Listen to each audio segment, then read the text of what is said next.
So Florida foreclosures declined by 41,435 in 1 year. Now, we still get people that will call us and say, hey, I'm looking for the best foreclosure bargains, or I'm looking for foreclosure properties. And what I've got to tell you is there really aren't many left. You know, the number of foreclosures that hit the market today compared to where it was a year ago, it's just so few. Only 2% of the homes in Florida are in some stage of foreclosure. That, out of all the homes in Florida, only 2%.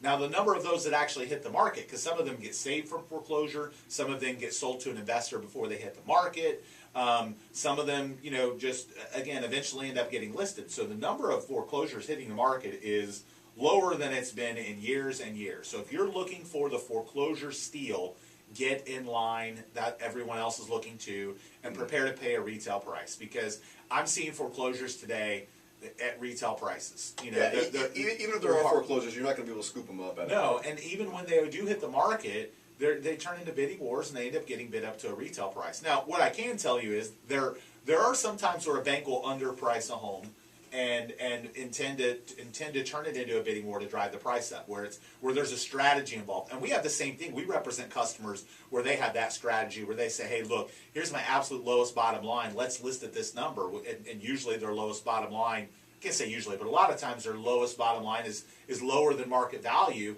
and a bidding war ensues. It's always the seller's choice to price the home. We just give them guidance.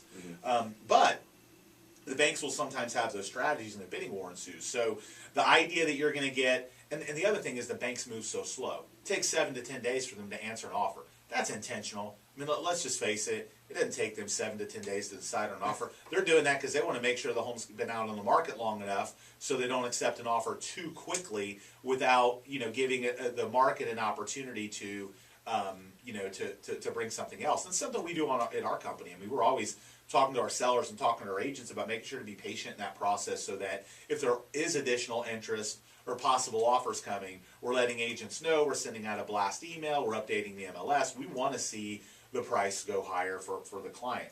But the banks, so you're not going to get a steal anymore. What I can say is recently, and I don't know if this is just because of the time of year, but I did see this this morning. We put together a site, TampaBaySmokingDeals.com. We talk about it a lot on the show. Again, it's TampaBaySmokingDeals.com. We put that together, and we look for the best bargains in the marketplace. And usually what we're looking for is homes priced under the price per square foot for a neighborhood. We're looking for great bargains. We're looking for waterfront deals. And we cover the entire Tampa Bay area. So it's got stuff for Sarasota, Bradenton, Hillsborough, Pinellas, Pasco, and really all price points. There's $1 million homes on there, and there's $20,000 homes on there. So, but when I look at that, when I looked and did some research this morning, I am starting to see some foreclosure inventory in some lower price ranges, some $150,000, $175,000, $200,000 homes that seem like a good deal. So if you are looking for a foreclosure or a bargain priced home, check out that website. We put the list together. We hand pick it. So there is some inventory out there. However, there's a lot of people looking at that inventory. There's other buyers that want to make offers on that inventory, and a lot of those homes are likely going to get bid up from their asking price when it's a bank situation, because the way that they do the process. I mean, they have a website where you enter the offer bid number, the price, and then they kind of let everyone roll in, and then they say, okay, now everybody give me your best shot. I mean, it's just standard protocol. We'll have people get so upset, make an offer and give the asking price of the bank, and then they're so upset that the bank just didn't turn around and accept their offer, and that's just not the way it works with the banks. Inventory right now, it's tough. It's tough out there for buyers. I mean, let's be honest. I mean, they're going out there, and there's 4, 5, 6 offers on the same property. I mean, very commonly right now. So I mean, you have to be quick. You have to be patient. But aggressive at the same time. So it's definitely a tough market, and yeah, you're not going to scoop these properties at 70 cents on the dollar anymore. But overall, because rates are still so low, the value is there. Right, because that's the thing. It's not just the price; it's the price and the rate. It's affordability, and we saw this. Recently the Fed, it looks like interest rates are staying unchanged for now. So the real estate market is going to continue having these, historic low interest rates. And while prices keep rising, the industry really controls affordability more than the price. And I think, you know, the buyers still, unfortunately, there's buyers out there still paying attention to news from, you know, 5 years ago about foreclosures. They think there's a new wave of foreclosures coming. And yes, real estate is cyclical. We will again someday be in a market where there's a lot of foreclosures and a lot of homes going into foreclosure, but it's just not right now. You know, there's not inventory out there for foreclosures. So the idea that you're going to come in and scoop up some property at some major discount just isn't realistic. You know, unless, again, you get lucky. You know, sometimes people get lucky. Sometimes a bank misprices a home, or there's no interest, or, you know, I've always, you know, believed that, you know, the banks are, because of the amount of research they do and the analysts they have, they're pretty smart about, you know, when they sell their homes, and, you know, they have multiple people pricing them, so they have a pretty good idea of the market. You're not going to trick them. You're not going to, you know, you're not going to beat them at their own game. So it's just, the market right now is competitive. And even though there's not a lot of inventory, you know, the banks, or because there's not a lot of inventory, the banks specifically price their homes in a strategy to get the best return they can. They're a business too. They want to get as much money out of it as they can. But I have seen lately, like I said, check out TampaBaySmokingDeals.com. I saw this morning some properties we put in there that were some, you know, really great priced properties. You know, Wesley Chapel, Land O'Lakes, Sarasota stuff, $150,000, $200,000 that were great, looked like great investor opportunities too. And it had been a while since I felt like I saw some decent inventory in some of those price ranges. Most of the stuff I'd been seeing over the past month or two for foreclosures was just bad. And I saw some, what looked like some pretty decent, good condition stuff. And I know Fannie and Freddie and a lot of the major investors and servicers, they're now, you know, following the plan of going in and cleaning homes up and getting them, you know, not upgrading them, but getting them more move-in ready. Whereas before they were just like, you know, we're going to sell them as is and get them off the books. They're now spending a little bit of money to clean them up so the homes look a little better, they're a little nicer, and I think that's advantageous for buyers. The downside is that makes more buyers want to compete and bid for the home. Exactly. And a question I get a lot that circles around the affordability, you know, how much does my payment increase if I do spend an extra $5,000 or $10,000? And it's not much. I mean, on average, basically every $1,000 is about $5 in your mortgage payment. Right. So $5. $25. Yeah. Right. So a couple trips to Starbucks if you want to increase the price and maybe upgrade the house. You guys do an escrow holdback program, which we've talked about many times.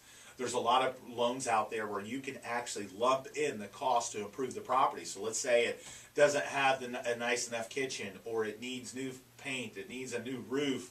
Again, the roof's a little touchy as long as it's not completely shot and there's holes in it where it's leaking through the ceiling. It can't be a safety issue. But if you're talking updates and upgrades to a home, it's amazing.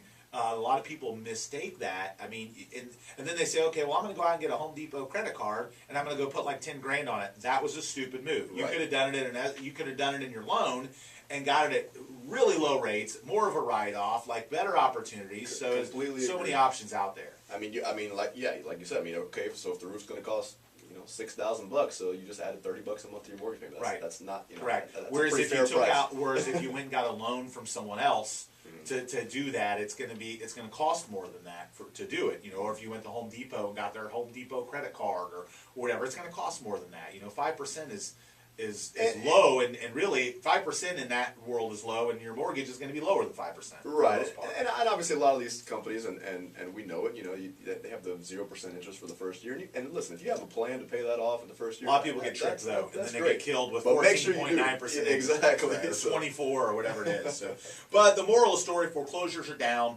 There's not as many of them out there. If you're making an offer on a foreclosure, expect that other people are going to make an offer on it.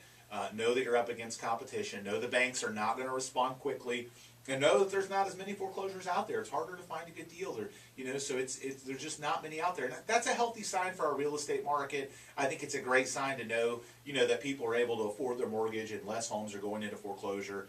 And while we, you know, our foreclosure inventory is down, I think that trend continues for a while. I know I've talked on the show a few times about predictions. And look, real estate is cyclical. We know that, you know, typically it's a 7 to 10 year cycle of good real estate and then 2 to 3 years of bad before prices start rising and the market starts improving again. We're going to hit another bad cycle. I mean, it's just a reality. But how soon or how long it's debatable. There's so many variables that come into that: the election, interest rates, the job market. Unfortunately, world terrorism. All these things play a role in what happens to the real estate market. And you know, I'll tell you, real estate is so emotional. People forget about it. Like the tragic events that happened in Orlando. We had 2 days where we had some of the slowest number of showings that we've seen in our company's history, the fewest number of showings. Because when something like that happens, home buyers aren't thinking about buying their home anymore.